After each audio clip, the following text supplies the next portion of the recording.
Lire une carte. Pour se retrouver dans une ville?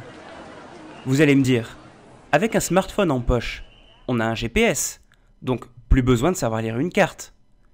Mais en fait non. Google Maps, Mappy et compagnie, ce ne sont pas vraiment des cartes géographiques, ce sont des plans, c'est-à-dire des cartes spécialisées qui servent à s'orienter. Une carte de géographie. Est-ce que c'est quand on voit toute la Terre alors? Eh bien non, ce n'est pas une question d'échelle. Là, on voit toute la Terre, mais c'est une photo. Et là, c'est une carte, mais est-ce qu'on voit vraiment la Terre?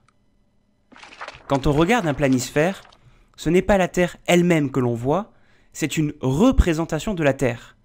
On confond souvent les deux. La carte, c'est un dessin, une transposition qui n'est pas forcément fidèle au réel et qui respecte des codes. D'habitude, le nord est en haut, mais ça c'est une convention. Dans l'espace, il n'y a ni haut ni bas. Donc on peut très bien mettre le sud en haut. Ce n'est pas habituel, mais ce n'est pas interdit non plus. Il faut juste le signaler par la rose des vents. Une carte, ce n'est pas la réalité. C'est une façon de représenter des idées.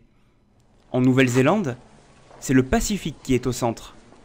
Aux États-Unis, l'Europe est coupée en deux. Au Moyen-Âge, on représentait le monde en T parce qu'on pensait que la Terre était plate. Et une carte peut aussi servir de propagande, comme ici à l'époque de l'URSS. Donc une carte, c'est surtout une manière de représenter ses idées. Par exemple, dans le domaine politique. Ainsi, certains imprimeurs chinois refusent d'imprimer des livres de géographie français. Tout simplement parce que le Tibet y figure comme une région à part, alors que la Chine le considère comme une province chinoise au même titre que les autres. Alors, apprendre à interpréter une carte, c'est comme apprendre à déchiffrer un langage avec ses codes. C'est ce que nous allons faire ensemble.